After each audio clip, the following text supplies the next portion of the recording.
Good evening, friends. Good evening, all our associates. Good evening, and as many people have been watching this broadcast as well, we want to welcome you to ITWLA Europe Leadership Conversation, and it's such a great honor to serve you yet again. This is going to be, our last Monday for the month of October, and I'm telling you, it's just been a fantastic month. Joining down with our leadership catalyst, with the things that is shared with us from the first week, the second week, all through, we're looking at traits of good leadership. We're looking at, the things that destroy leadership. We started sharing even last week as well about mistakes that, our leaders wittingly make as well. And quite a number of other things that we're touching on around because of conversation. So it's a well-rounded conversation thus far. And I think it's just been fantastic. And all the comments has been coming in as well from all our associates and viewers. Thank you so much for all the great comments that you made. The questions as well has been fantastic. Thank you so much for your time. Without wasting too much time, we want to go into the broadcast today as well as we welcome yet again the leadership catalyst himself this Monday, Ambassador Yemi. So nice to have you back. Thank you so much. Thank you. Again, thank you. I am truly honored to be with you and our audience today. Certainly hoping that it will be an enjoyable session once again. Thank you. And I'm telling you, people have been commenting that we've been hearing, getting some good comments from our audience, and a lot of people go back and watch the podcast, and they're really taking the time to soak in the information. And we have people from different parts of the world as well, soaking this as well. And as much as possible, we want to make sure that this is practical, is applicable, and especially as well, we focus on our developing nation. So whatever we talk about here, then we also look at how we zero that into practicality, especially for the developing nation. There's a lot of focus. There's a lot of eyes on the developing nations. Everyone is waiting for our developing nation right now to manifest. And we want to be part of that, a little part of that, catalyst, I could say, or enhancer or support system, to making sure that happens as well.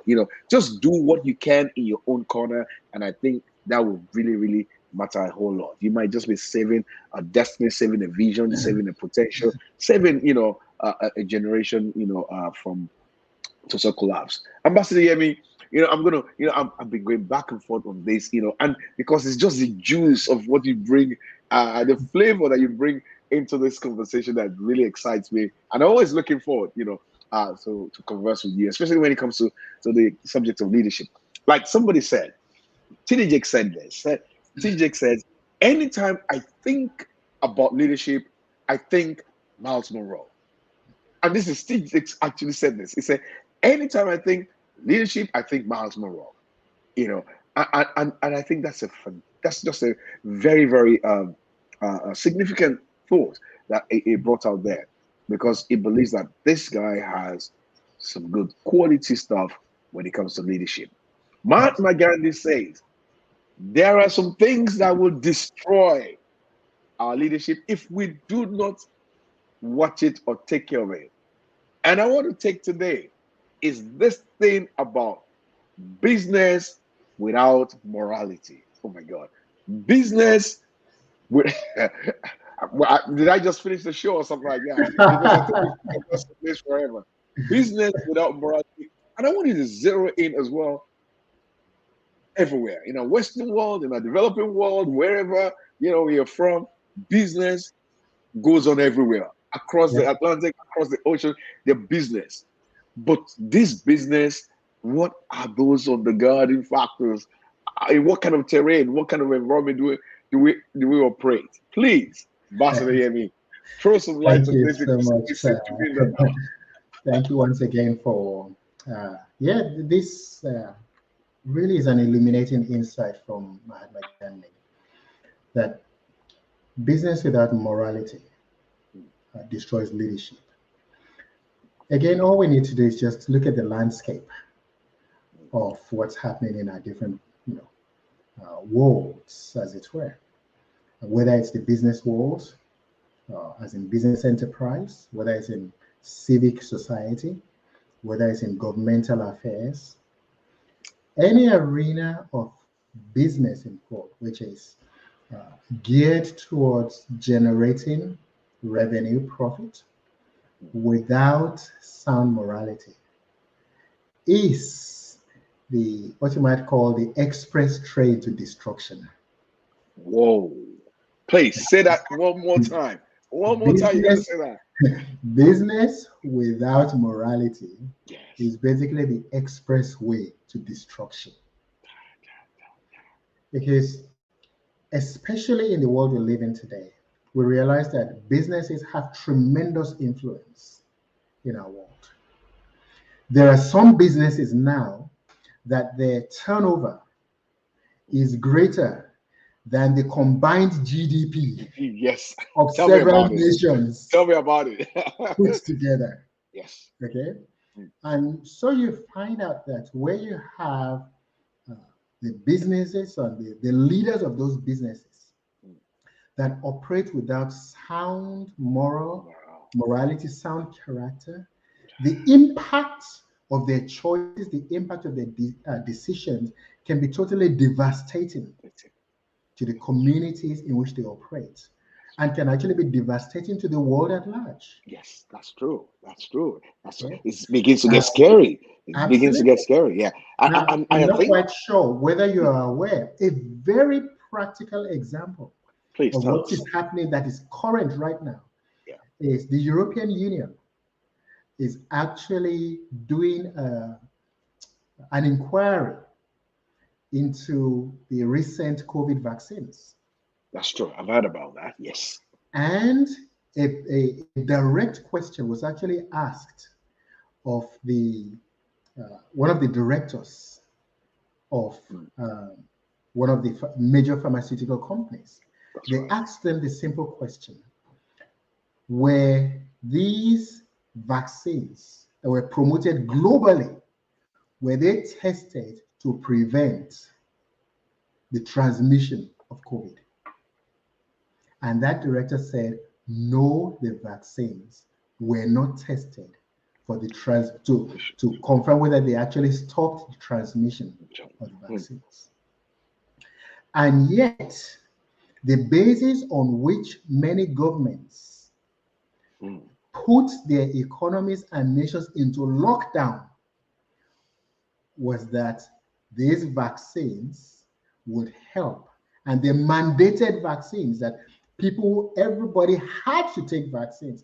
There are some nations where people who chose not to take vaccines were literally imprisoned in their homes or imprisoned in camps, like in nations like New Zealand and Australia, on the basis of the fact that those vaccines actually stopped transmission of COVID-19.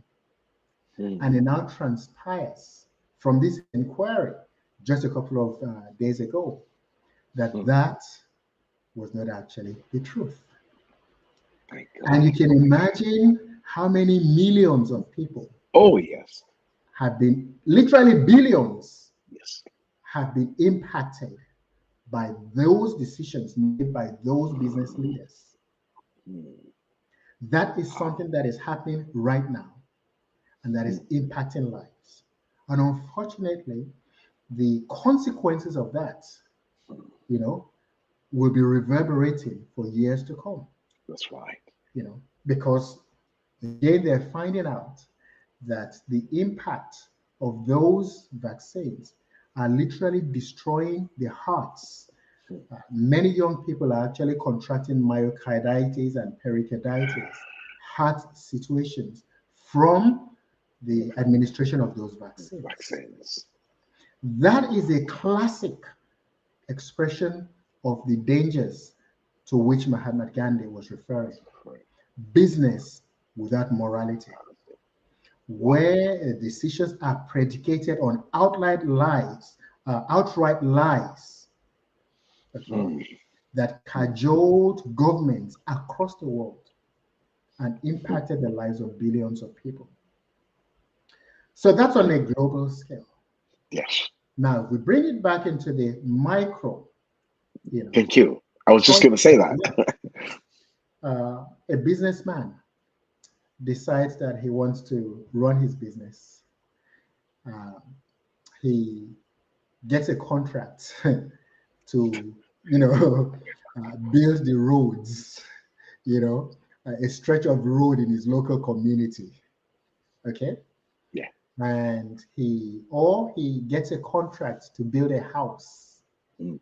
okay, a block of flats, Yeah.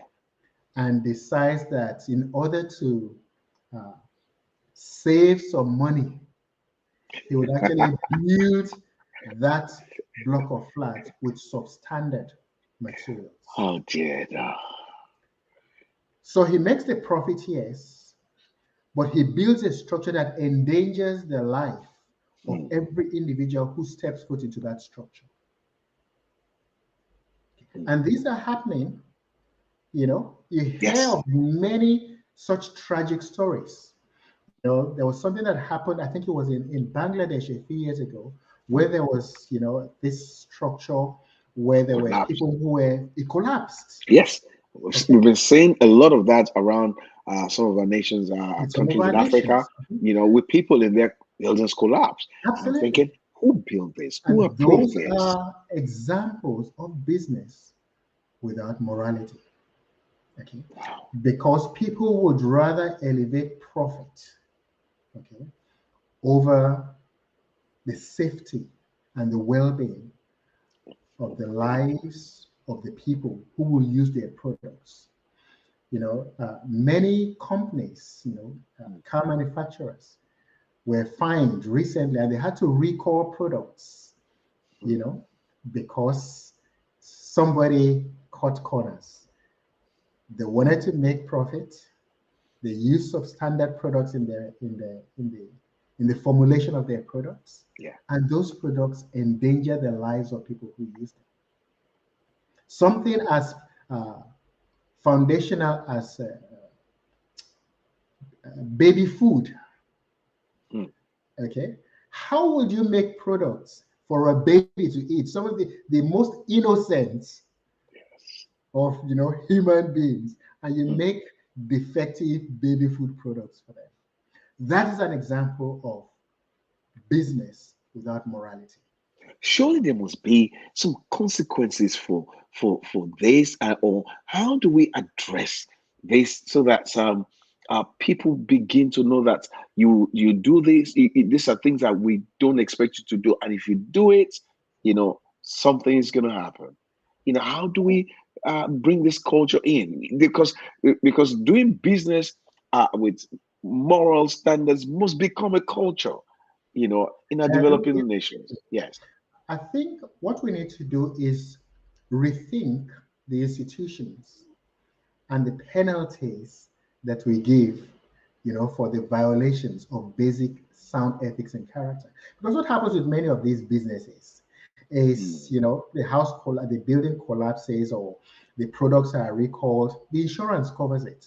The person who makes the decision walks scot-free, and they do it over and over and over again. An example, Pfizer is a corporation that many of us know. They got fined $2.3 billion. 2.3 billion with a B. Yes. That's a lot of money. Okay. Yes.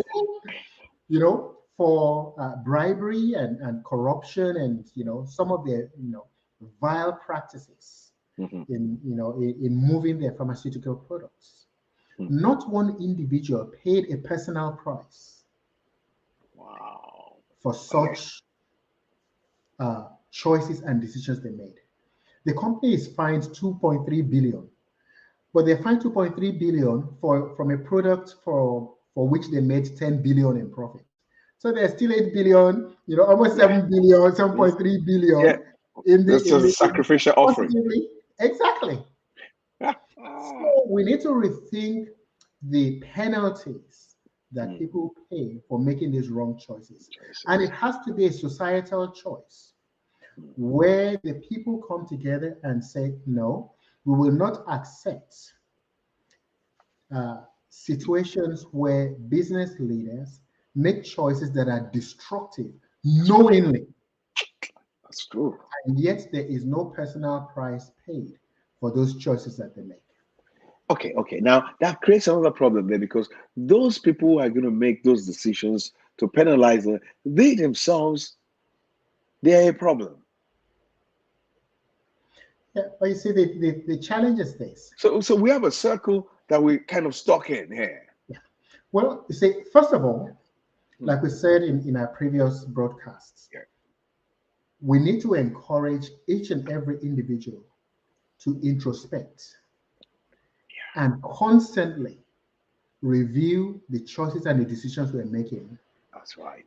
and be honest enough to say, does this reflect sound character?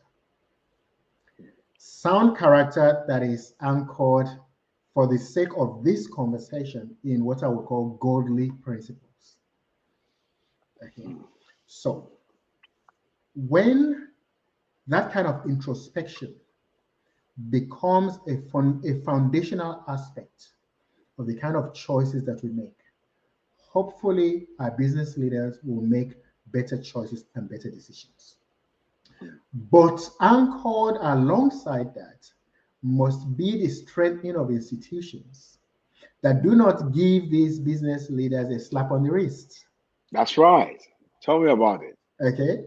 Yes. There has to be uh, consequences that they feel personally, not just the business entity, okay, that pays the price, but the individuals that knowingly make those kind of choices that are destructive.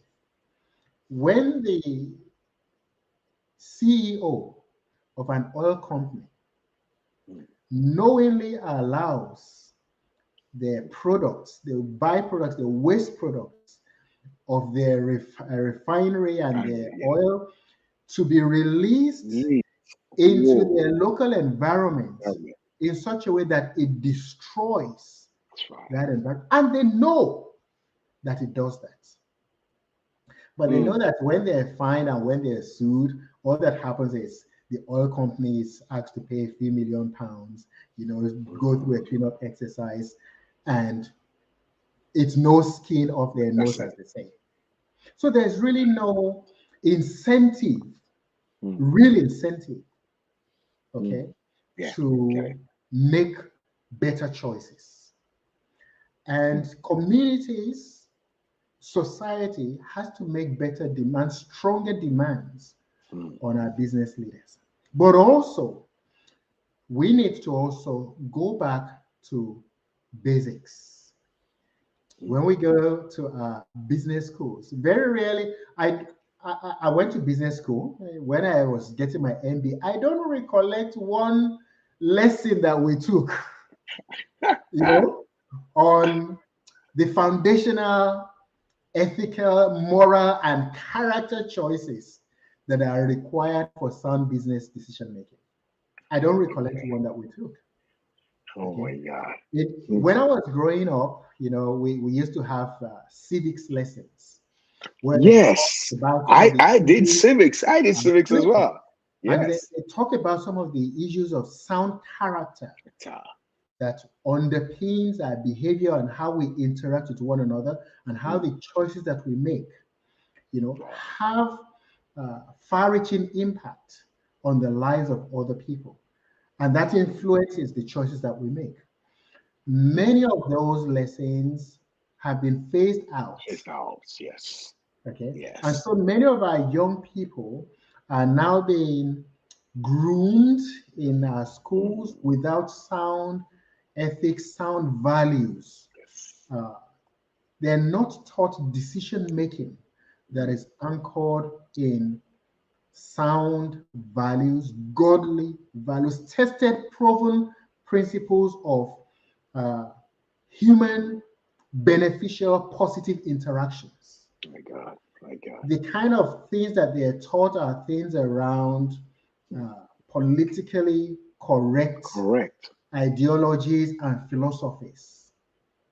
That when you actually take it to their logical conclusion, are actually destructive to the human race. My God. Okay. That means we need to visit even the fabric of our educational institution for us to begin to resolve this problem, because it's that deep.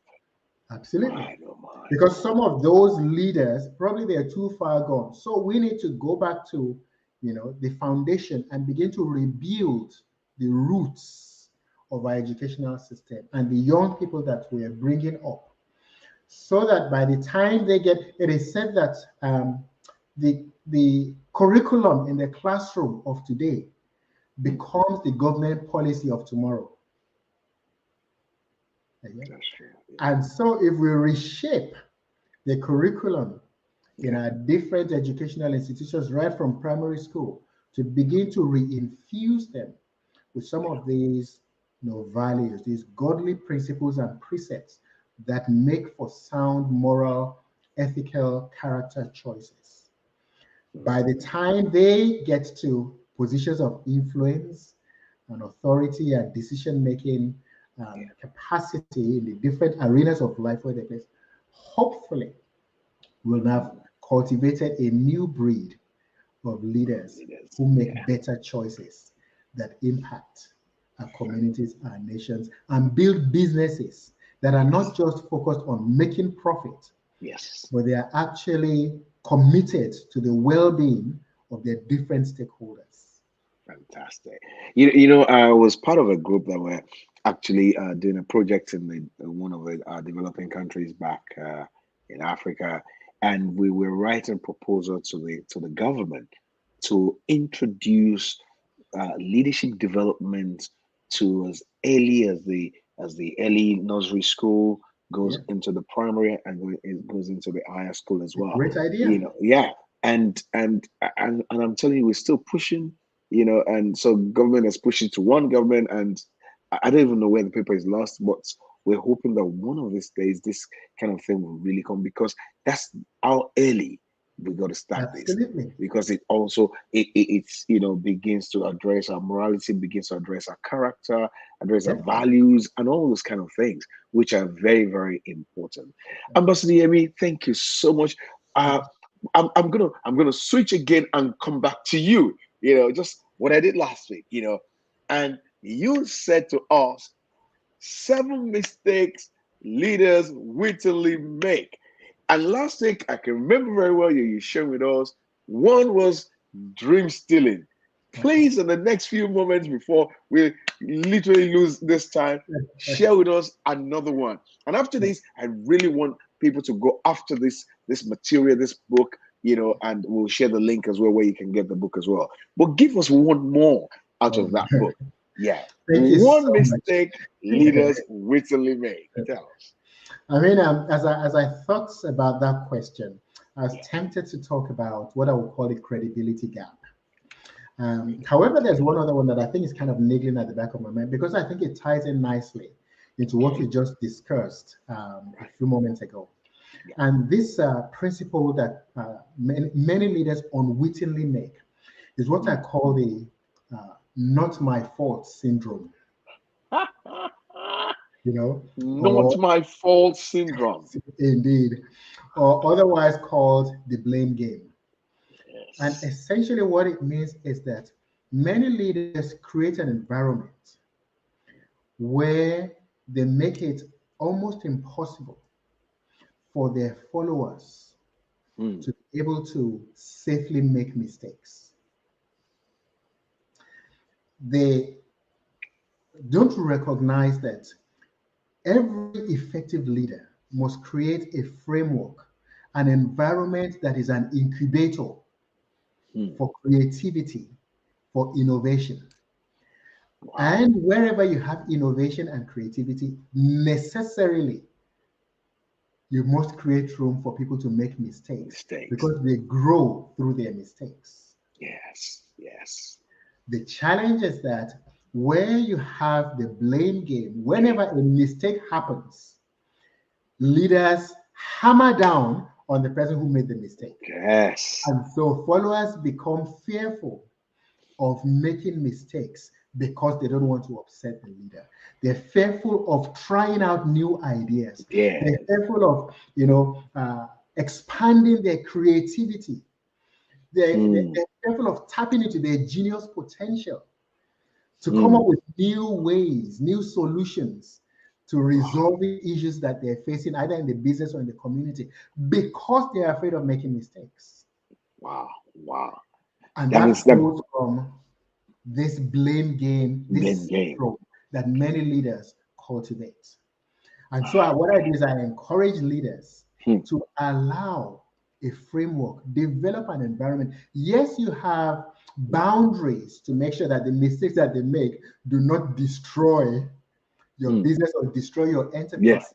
Yes. but you Yes. still create an avenue Hmm. to allow people to express their creativity Let's see. Yes. and develop that philosophy that mistakes are part of learning That's and true. growing and That's true. developing and improving. My. Dr. Miles said something so profound sometimes ago. He said, if I can get this exactly how he said it, he said, you must create an environment whereby people are not afraid to make mistakes or to commit errors. He said, always remember that you were once dumb like that as well. Absolutely. And I said, Totally. wow. He said, so don't get all worked up, when people make a mistake. Come on, because you were there as well. So make sure that you have an environment where people are comfortable to make mistakes, and then you can use as opportunity to empower, to teach, and to To encourage teach. them as well. Absolutely. One of the things that we do also in the business world is we create room for retrospective, and retrospective at times, as much as we celebrate, all the wins and everything, we also look at what could we have done better. And it's not about a blame game. It's like we Definitely. want to be more effective. So what are the things that we're lagging behind? What are the things that really could be improved? That, hey, really, are you being serious? Is this the best we could do? We could do better, and this Definitely. is for everyone as well, so that we can be more effective, rather than say this was your fault. The only reason why we're there is because he didn't do this, and that Absolutely. literally can make stifle things, up So again, true. and encourage people to come up with new ideas. Totally agree with you. Now, the amazing thing, Hmm. just to add on to what you said, Yeah, is that as much as this works in the corporate arena or yeah, community arena or yeah, organizational context, yeah. I think it's also important that we as individuals Hmm. also give ourselves permission Fantastic. to Hmm, fail, hmm. That's give right. ourselves permission to grow through our mistakes. Hmm, hmm. Oftentimes, this blame game is such that when people make mistakes, they bury themselves in a Sounds. sense of failure and shame, and because they made a mistake or because they fell down. But I Hmm. love that passage of scripture that says, a righteous man may Yes. fall 7 times, but hey, Seven oh, times. he Hey, gets up it's gonna get once out. again. And Wow. that really is the philosophy of effective leadership that a true leader must cultivate that passion for self growth, self learning through their mistakes, and allow their followers to do the same. Fantastic. Thank you so much, Ambassador Yemi. Our time flies with you. I could be speaking with you forever, and I think we just run into the night, into the next day, to the Indeed. next day.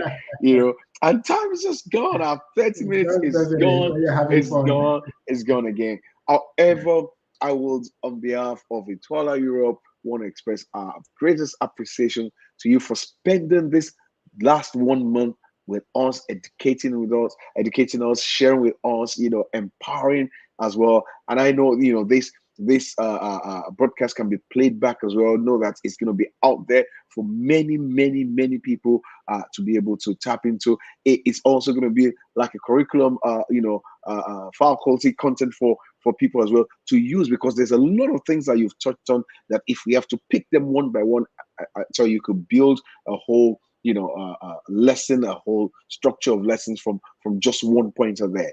Thank you so much. We really appreciate your time that Thank you you so served much for us, having me. and we're looking forward to have you back some other time very soon again.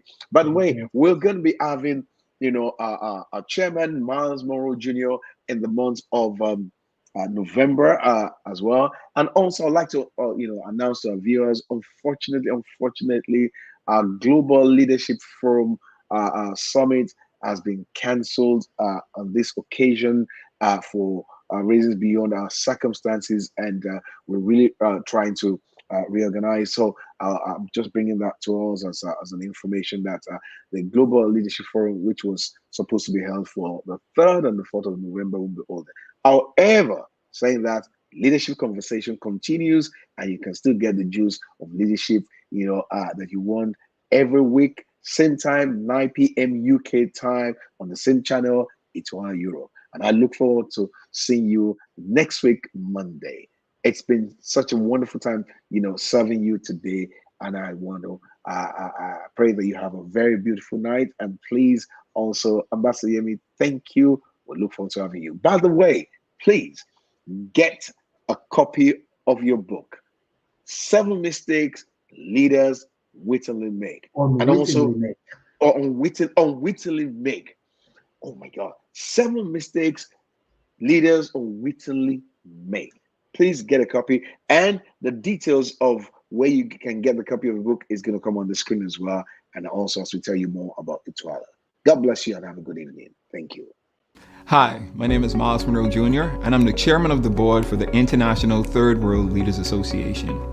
Our organization was birthed to respond to and address the critical need for quality, effective leadership development and training in the emerging developing nations. Our vision is to establish a global network of leaders from every discipline, committed to the highest standards of excellence in leadership training, personal development, mutual accountability, and fraternal support, implementing relevant and innovative leadership philosophy based on time-tested precepts, principles, and values.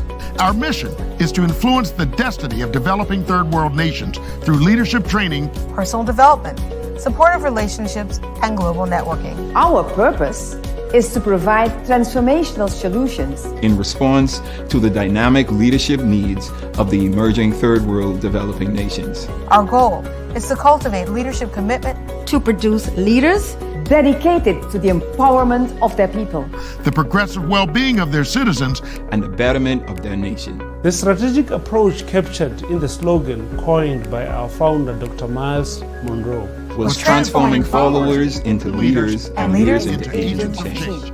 Our focus is national development